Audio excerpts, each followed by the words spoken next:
Hello everyone, Amit রবদের YouTube চ্যানেলে সবাইকে স্বাগত জানাই। আজ এই ভিডিওতে আমরা ভারতীয় সংবিধানের 20 নম্বর আর্টিকেল সম্বন্ধে জানবো, যেটা কিন্তু একজন সাধারণ মানুষ থেকে 8 থেকে 80 সবার জানা কিন্তু কর্তব্য। ঠিক আছে, খুব গুরুত্বপূর্ণ আর্টিকেল। তো আর্টিকেলটা কি বলা হয়েছে? Protection in respect of conviction for offences.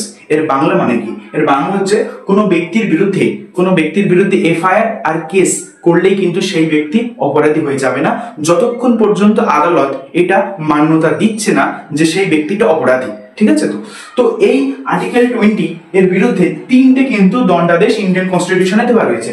প্রথম হচ্ছে কি নো এক্স পোস্ট ফ্যাক্টো ল। নো এক্স পোস্ট ফ্যাক্টো এর অর্থ কি?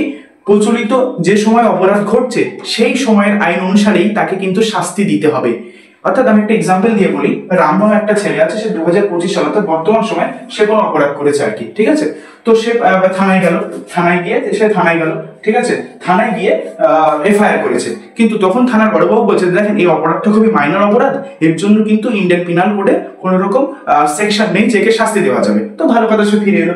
কিন্তু at the point of time 2027 সাল নাগাদ ঠিক সেই সে রাম ছেলেটা যে অপরাধটা করেছিল সেই অপরাধ ওরিয়েন্টেড একটা নতুন সাজা বেরিয়েছে, নতুন দণ্ডাদেশ বেরিয়েছে, নতুন সেকশন চালু হয়েছে।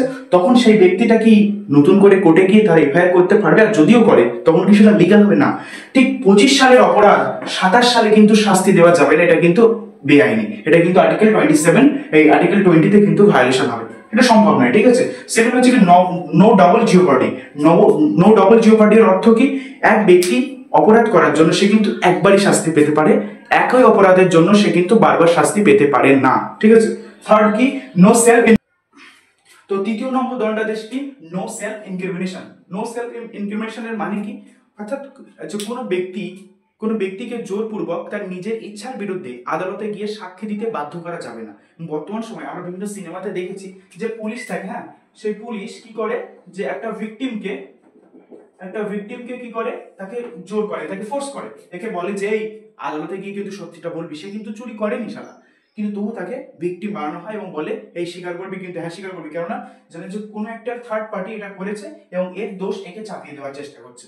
ঠিক আছে, এ যদি স্বীকার করে তো এ বেঁচে যাবে, তখন একে টাকা দেবে। তো এই ভিকটিমকে জোরপূর্বক, কিন্তু পুলিশ এটা চাইলেও পারবে না যে কখনো তাকে জোরপূর্বক সাক্ষী দিতে বাধ্য করতে। ঠিক আছে, যে সে চুরি করেনি কিন্তু তবু সে বলাতে, কিন্তু এটা কিন্তু সম্ভব নয়। নো সেলফ ইনক্রিমিনেশন মানে এইটাই, যে জোরপূর্বক কোনো ভিকটিমকে বা কোনো অপরাধীকে সাক্ষী দিতে তার নিজের বিরুদ্ধে কিন্তু সে প্রদান করতে পারবে না। ঠিক আছে, তো এই ছিল আজকের এই ভিডিও, আর্টিকেল 20।